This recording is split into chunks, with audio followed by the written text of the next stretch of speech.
WWE, just when I thought that you couldn't possibly get any dumber, you go and do something like this. And it gets even worse.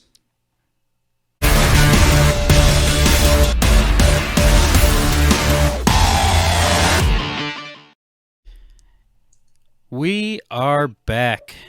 After a short hiatus, we're back to bring you all of the awesomeness that is pro wrestling, as well as all of the most terrible things we have seen in quite some time. We're here to talk about it on Wrestling with the Business. My name is Matt Lambert. With me, as always, is the businessman himself, Jeremy Bodette. Quite a few weeks, hasn't it been? Yeah, it's been a long one. I'd say it's been a roller coaster ride for sure. Absolutely. Starting to get a bit of a chore watching Raw and SmackDown every week. But we're going to try and get through it as quick as we can, try and be as positive as possible. We're going to be talking about the WWE Draft that took place the past week. We'll have a good topic to discuss in AEW and how well they've been doing on TNT. And then we're going to round it out with a commentary on wrestling salaries. But let's talk about that draft first that happened this week. Yeah, hold your nose. We're going to dig into it here. So, WWE Draft. So, I've said this to you several times, Matt. I know it going as far back as 2015, we talked about this. We talked about the things that WWE needed to do in order to gain success and expand their fan base. And one of the suggestions that I made, first and foremost, was that they need to model themselves after the other sporting events that are popular in the United States, specifically NFL, NBA, MLB, those types of things. And it's on me because I forgot to mention that they shouldn't make it campy and stupid, which is exactly how it's come out. They hosted the draft these past 2 weeks. Friday Night SmackDown on October 11th was night 1, and Monday Night Raw on October 14th was night 2. And just my initial thought is I was paying almost no attention to who was getting drafted where, because I was sinking in my chair in utter embarrassment over the jump cuts back and forth between Stephanie McMahon standing behind a podium and these fake team members behind the scenes with the Fox football robot dude Cletus. cheering and groaning every time something happened.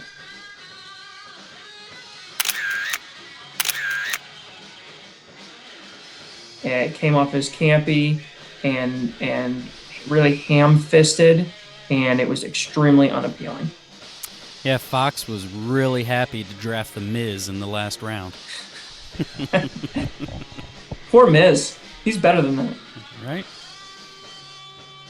Yeah, it was it was somewhat believable to begin with. It was definitely campy. They were obviously overacting. But then to carry it over to Raw, and all these people in all these rooms are wearing the same exact clothes. The guy wearing the Ultimate Warrior face paint didn't wash his face all weekend, so you know this was a serious draft. It was just too much. It was too much. It was bad. And just to be frank, this was being pitched as a huge shakeup. What's going to happen? And for me, I mean, it was a shakeup, but it wasn't much of a shakeup. And one piece of feedback, constructive feedback that I can give the WWE is on SmackDown, draft people from Raw. These are the people that are coming here to SmackDown from Raw. And then on Raw, draft people from SmackDown. That creates a sense of interest. I'm looking down through the list right now of trades, or I should say drafts, that occurred on SmackDown. Night 1, Becky Lynch didn't move. Let me let me just run through the people that didn't move, the people that didn't go anywhere. That this week is the same as last week for these people, okay? Mm-hmm. Becky Lynch, the OC, Drew McIntyre,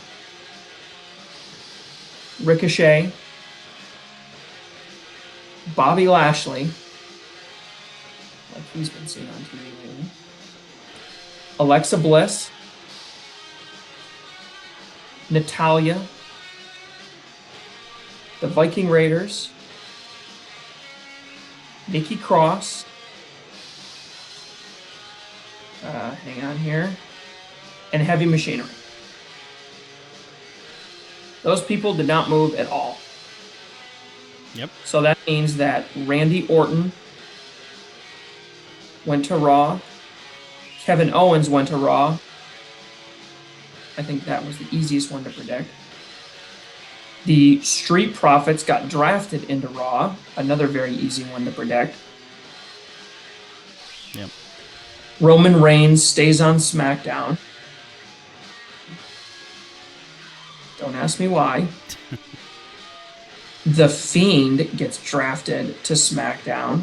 Which he was already on SmackDown before he became the Fiend, so he didn't move either.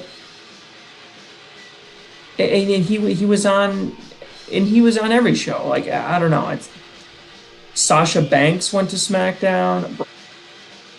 Braun Strowman went to SmackDown. Lacey Evans went to SmackDown. The Revival went to SmackDown. Current SmackDown champions. Yep. Lucha House Party went to SmackDown. So I guess the whole process was just extremely underwhelming for me. It seemed like most of the quote unquote A players didn't end up going anywhere. They pretty much stayed exactly where they were. I mean, Roman Reigns stayed on SmackDown. Heavy Machinery, who gets great crowd response, stayed on SmackDown. The OC didn't move. They drafted the OC together. I mean, I could see you drafting Gallows and Anderson together, but I mean, AJ Styles is kind of his own guy. He's the freaking U.S. champion. Well, there was a thing about that. So one of the rules of the draft was tag teams could be drafted or would be drafted together unless a single wrestler was specifically asked for. So they drafted the OC, 3 guys all at once, but then USA drafted Alexa Bliss and Nikki Cross to Raw separately. So in the kayfabe world of pro wrestling, that really made USA look dumb, wasting an entire pick when they could have gotten both of them in one pick as a tag team. WWE has spent the last 6 months not recognizing Nikki Cross and Alexa Bliss as a tag team. They're still introduced separately. They still have their own music. They don't coordinate together. They held the championship for 3 months? 4 months, yeah. They held it pretty well, in my opinion. Absolutely. Pretty good matches. And that's how WWE treats tag teams, though. And I enjoyed it, and it ended up not coming out. Now, you and I got to see these guys live in August perform at a NXT Dark show. Let's talk about the Street Profits moving up into Raw. Is this the right move? Whether it's the right move to go to Raw, that's questionable, but it's definitely a better move than continuing to have them just stay in the backstage area cutting, Greek chorus promos, just hyping things up. Now that they're actually on the brand and will actually wrestle, that is a much better place for them. That pretty much started around SummerSlam, right? Right around the time that we saw them. They started doing that backstage stuff. Might have even been before that. Might have even been a little bit before that. What do we think about the moves in the other direction? So I don't think we need to talk about Bray Wyatt going to SmackDown. I think it's pretty meaningless. He's pretty much going to do whatever he wants. Yeah, it didn't make sense. I mean, Fox wanted SmackDown to be the sports show, but they're bringing the biggest character to their show. That one move didn't make sense to me. Let's talk about Sasha Banks going to SmackDown. That's a sign of that's a good sign for SmackDown. Blue hair, blue brand. Oh, that's true. And let's talk really quickly about one of our favorite dark horses, Lacey Evans. This is a chance for a gimmick switch for her. Yeah, this could be good for her. I don't know that anyone wants to see her turn babyface. She's a pretty effective heel. Yeah, she's a great heel. My question is, we haven't spoken about what happened on Raw yet, but she is now apparently in a tag team with Raw superstar Natalya and her former rival. It's not a great start for her. It's kind of confusing, muddying the waters for both her character and for the draft as a whole. Well, yeah, and I mean, I'll jump ahead a little bit now because we're kind of getting into the spoilers section here. But, you know, at least my opinion of what they're doing is they're gonna turn Lacey face, and, just with the roster moves, especially from Monday night, it seems to me that they're setting her up for a face turn. But let's move on to Raw, and just in my opinion, from the standpoint of the draft, I enjoyed this show more than I enjoyed the SmackDown show. I thought that there was a lot more movement across the board. So let's look at the people that aren't moving. Let's look at things that are the same first. So Seth Rollins, the Universal Champion, stays with Raw. Cedric Alexander stays with Raw. Samoa Joe. You know what his ETA is? Estimated time of return? I don't. He was on the draft panel there wearing a cast, so I'm expecting it'll be a couple more months at least. Yeah, it's got to be a couple more months. So that was a pretty underwhelming. Not hard to believe he went in the 13th round. Or I'm sorry, he was the 13th pick. So these are the people that got picked after Samoa Joe, who's in a cast and injured. So all of these people, hang your head in shame. Rey Mysterio stays with Raw. Titus O'Neil stays with Raw. The New Day stays with SmackDown. Daniel Bryan stays at SmackDown. Bayley stays at SmackDown. Shinsuke Nakamura and Sami Zayn stay with SmackDown. Ali stays with SmackDown. Ziggler and Rude stay with SmackDown. Carmella stays with SmackDown. Shorty Gable, Shouty, stays with SmackDown. And Elias stays on SmackDown. So for those people, absolutely nothing is going to change. And let me tell you something, in my opinion, Raw clean house on this one. I agree. Raw clean house. Raw went home with Charlotte Flair, Andrade with Zelina Vega, the Kabuki Warriors. Which, even though they're tag champs, the championships will be defended on both shows, but as soon as they lose the titles, they'll be exclusive to Raw. Raw got Rusev, who is a lean, mean machine. Boy, does he great. In a cucking story. And, yeah, of course. Well, they got to take a guy that comes out looking like frickin', Russian Goldberg from back in the day, and they got to make him look, weak, of course. Aleister Black went to Raw. That's going to be good. Humberto Carrillo went to Raw. Rowan went to Raw. Buddy Murphy, your boy Buddy Murphy. Yes. Jinder Mahal. When's the last time he was seen on television? In Went to Saudi Raw. Arabia. R-Truth went to Raw with his 24/7 championship. That'll be interesting. Sheldon Benjamin went to Raw. And Liv Morgan. Let's all be surprised at that being the last pick. Went to Raw. Okay, so in return for all that juicy, awesome goodness, SmackDown got Brock Lesnar, The Miz, and Baron Corbin. That's King Corbin to you, peasant.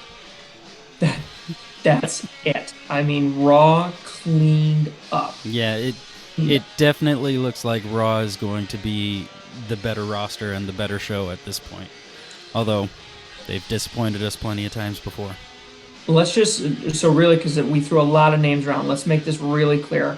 And because the roster is shorter, I'm going to, and by the way, I'm not reading the supplementary picks just because there's not enough time, but, Apollo Crews, the B Team, Drew Gulak, Eric Young, Sin Cara, Tamina, Cesaro. I mean, all these people were picked too, but they're just there's not enough hours in the day to talk about that. And there's been some moves since then, like Alexa Bliss and Nikki Cross got moved to SmackDown now.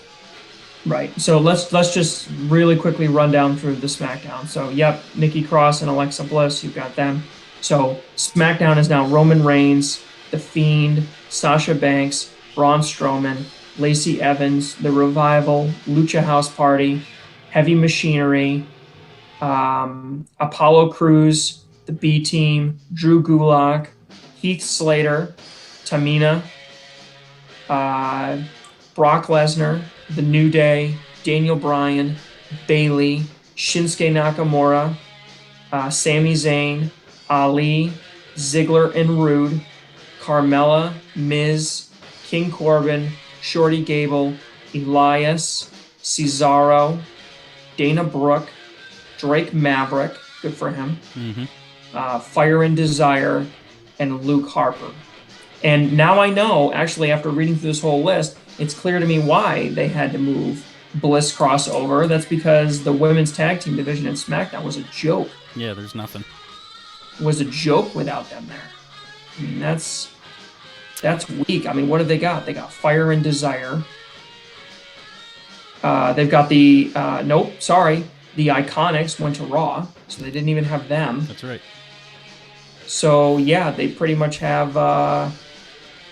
Yeah, that's pretty much it. There's pretty much two consistent female tag teams on SmackDown right now. Well, again, WWE treats tag teams by putting two random wrestlers together. Yeah. So one other thing I'll say. So I think there's no doubt that Raw has the stronger roster, which is not the direction that we thought they were going to end up going with how hard they had been pushing Fox. Right. A couple last things I'll say about the draft here is there weren't really a lot of surprises to this draft, but the two that really did surprise me was Becky Lynch and Charlotte Flair going to Raw. And especially Becky, who has been in all of the promotional commercials and everything else for SmackDown on Fox. She was shooting commercials in the Fox studios with, all of their news anchors and whatnot. That was a big surprise that she got moved to Raw, and Charlotte. They're two top women in the company. The other thing, again, in the kayfabe world of pro wrestling, USA looks really dumb. Because on the first, USA won the first draft pick on Monday Night Raw after a match between Rollins and Reigns. And rather than picking Brock Lesnar, who is the clear dominant champion, they picked Seth Rollins, who currently is one of the most hated men in wrestling right now. So it didn't make sense. It kind of makes sense, but it kind of doesn't. I mean, he is the reigning Universal Champion. I mean, it's Well, right. it's That's the a point. first pick. Are you going to pick a long snap for your football team, or are you going to pick, multi-time Super Bowl champion, quarterback? Yeah, it just If didn't if make if, sense to if me. we're going to keep kayfabe, if we're going to keep kayfabe, and the titles are really going to mean something, then you want to pick the guy with the best title in the land. Yeah. What didn't help things, in my opinion, is when King Corbin is the 10th pick for SmackDown. Okay. So that means that this is the guy that won King of the Ring. King of the Ring, the big tournament that everybody's supposed to care about. It's a big deal, right? This wasn't that long ago. It was just a couple of months ago. We closed out King of the Ring. It sucked all the air out of the room. If it wasn't for the Fiend, we'd all be suffocating.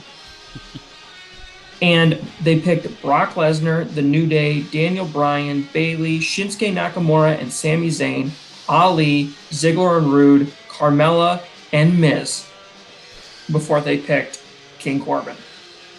So once again, as if getting, but they picked him just before they picked Gable, Keep that the guy feud that going. kicked the crap out of him.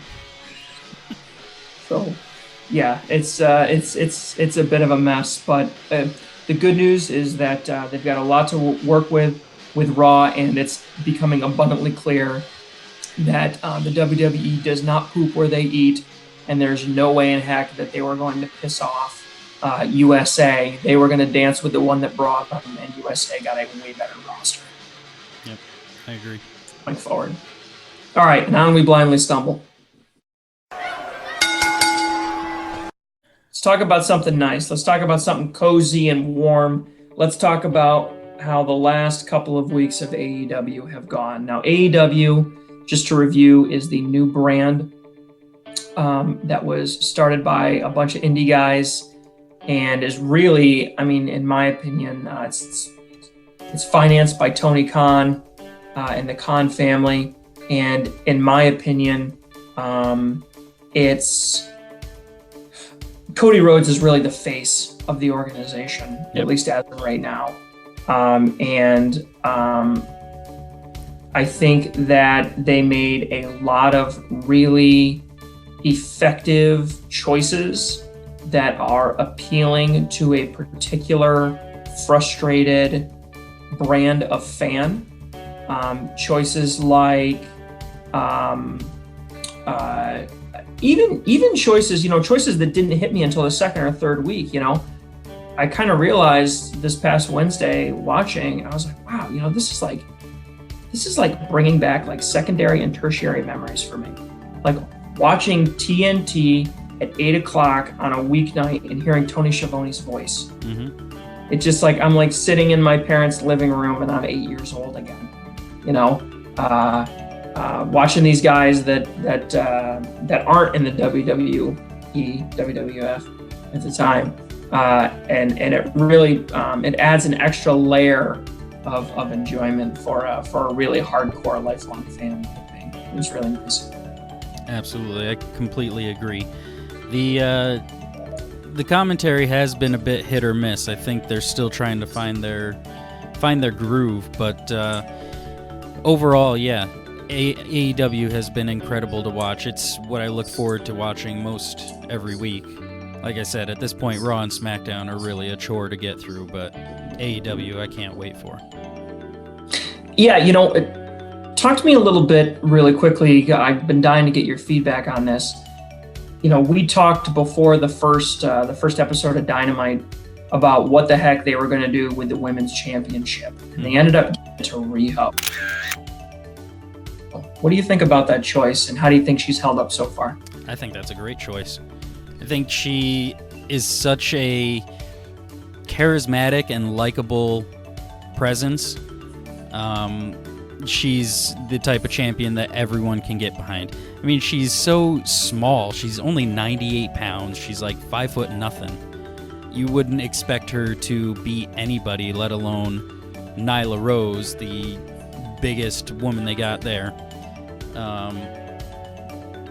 but yeah, I think she's a great champion. It was a good choice to put the championship on for the first time. What did you think about her defense of the championship against the Good Doctor this past week? I thought that match was exceptional, and I did not see that ending coming.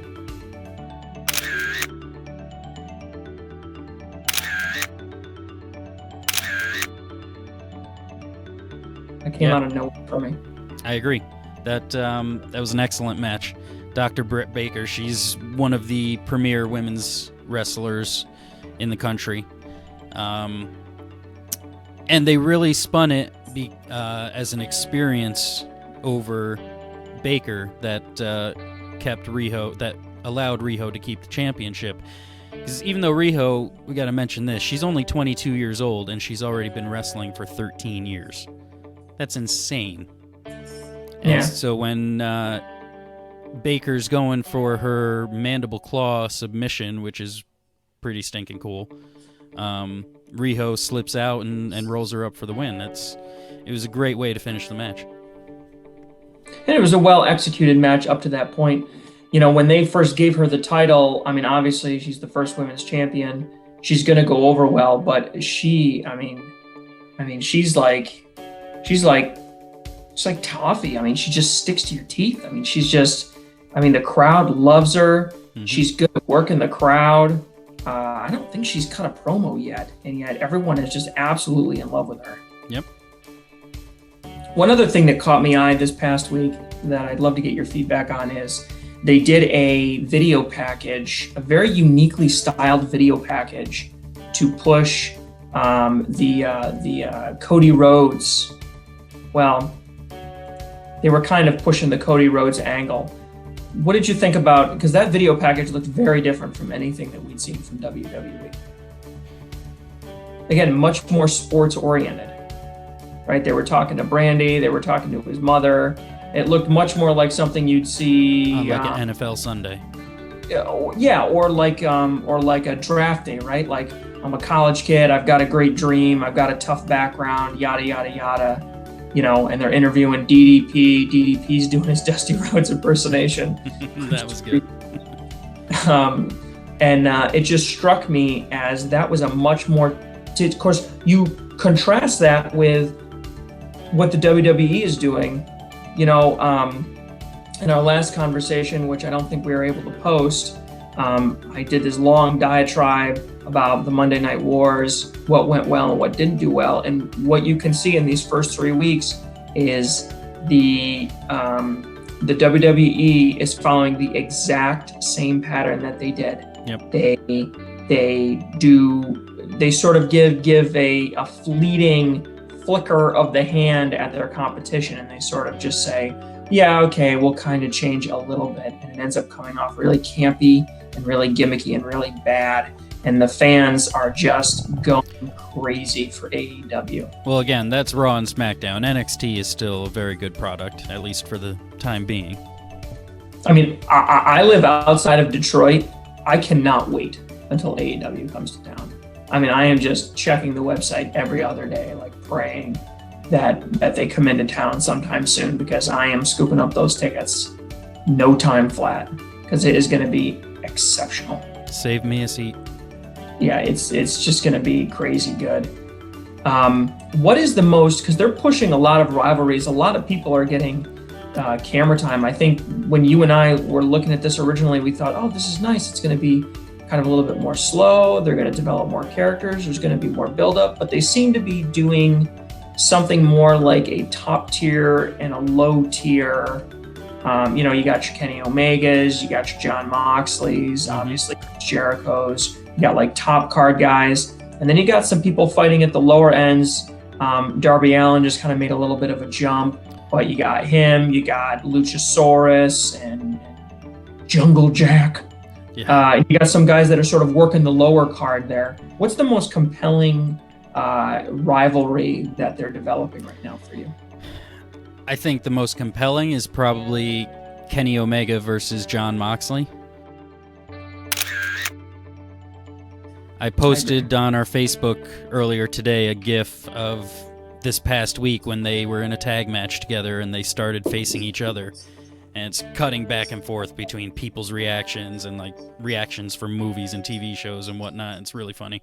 Go check it out on our Facebook page.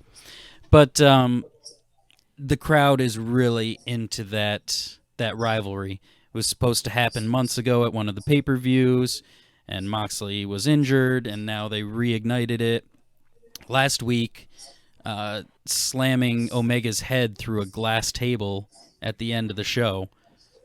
It was incredible. This rivalry is super compelling. I'm very excited to see it at the next pay-per-view. But what I'm liking most about AEW is it's not just one story they're focused on. They've got multiple storylines going, multiple rivalries. Some of these rivalries are crossing paths with each other. Like, Chris Jericho has defending his title against Cody at the pay-per-view, but then he's also got this thing with Darby Allin going, and he's got the Inner Circle protecting him, and they've got their own storylines going back and forth. So there's a lot of depth in this AEW universe, and it's really interesting to follow and see what's going on with everyone. All right, let's move on. So the last topic I wanted to mention today has to do with salaries. I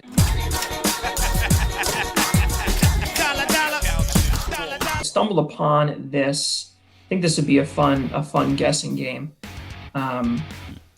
We'll do this as an over-under because I don't want to spend a lot of time on this, but I'm just going to run down through sort of the list of some of the best paid men, and this is for base salaries currently for the WWE. I've got a bunch of men and a bunch of women. What do you think? Who do you think is the highest paid in WWE today? Highest paid, it's got to be Lesnar. It is Brock Lesnar. What do you think the over-under is for Brock Lesnar?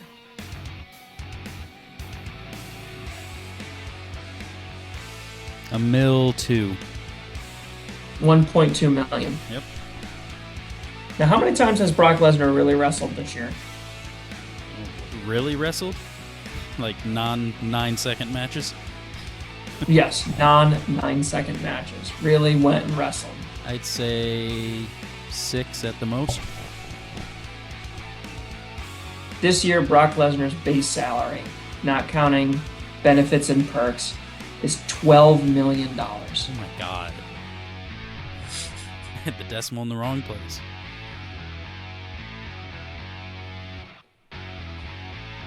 John Cena is still the second highest paid performer in the WWE. When's the last time John Cena wrestled?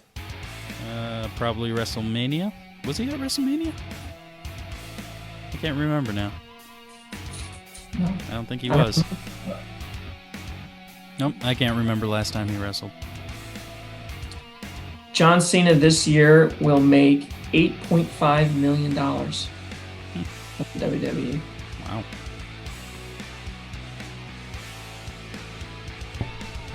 Number 3, well, to this guy's credit, he has wrestled this year. Roman Reigns, $5 million.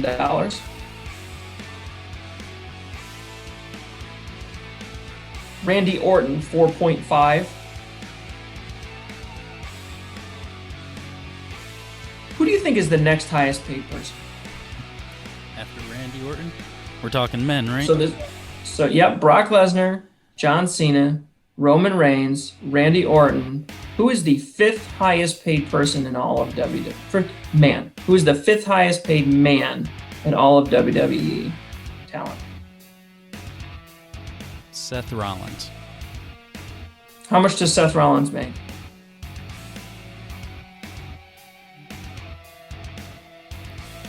$3.5 million. AJ Styles is the 5th highest paid person. He makes $3.5 million. Oh, nice. Seth Rollins makes $3 million. Universal Champion, and he's making 25% of Brock Lesnar's salary. This is the guy that's supposed to be the rival to him. The next two performers each make $2.5 million. One is relatively young and one is not.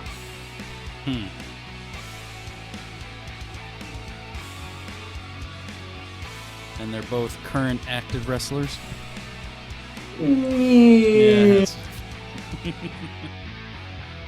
I'm going to be surprised at both of them, though, for different reasons. I'm guessing one of them's Shane McMahon. No. Crap. Shane McMahon is, I think, because he's part of the family, he's not on the list. Oh, okay. He's not anywhere on the list. I don't know. You tell me. The Miz I was going to say The Miz. and his pal, The Undertaker,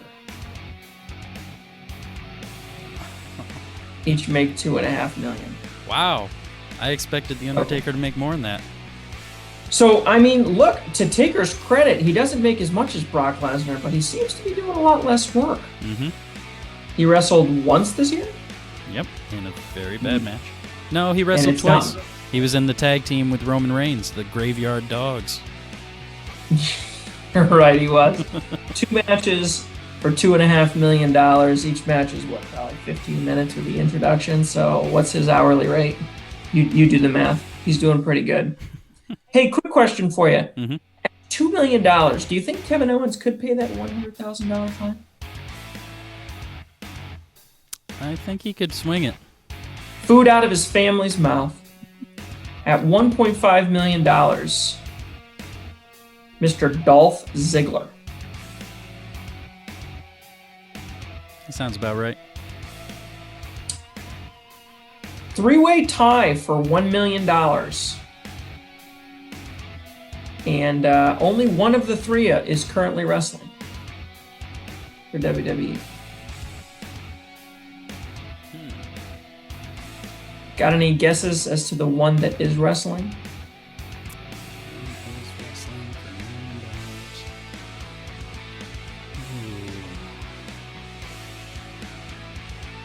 Braun Strowman. Braun actually did not make this list. Really? Oh, that sucks for Braun. It does suck. He's getting a lot of face time. Bray Wyatt. Oh, that makes sense. He does. However, which sounds, it's a good chunk of change, but compared to Jeff Hardy, who's going to need that bail money, and Sheamus, who probably makes about that much money off of his YouTube channel. Yeah, really. Off of his other appearances, are probably, I don't know, I'd be a little disappointed with the amount of popularity. I hope he's got a really good deal on his merchandise, because the Fiend is doing God's work over there. So what about the women? All right, let's skip down to the women here. Who is the highest paid woman in the WWE? Charlotte Flair.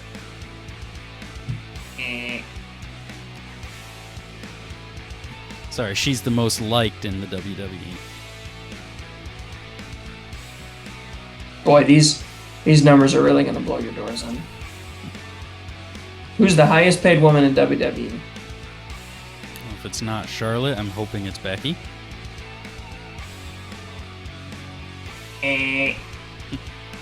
Who is it? Ronda Rousey. Oh, of course. I mean, she's putting butts in seats. $2.5 million. Ronda Rousey makes $1.5 million. That's it. Oh, man. That's it. And Brock Lesnar, her contemporary, is making 12. I don't know if I would call them contemporaries, but I would say her foil, maybe? Yeah, that sounds better. More like, I don't know, opposite, kind of? I don't know. Her counterpart, maybe? Makes more sense. Charlotte Flair is the second highest paid. Yep.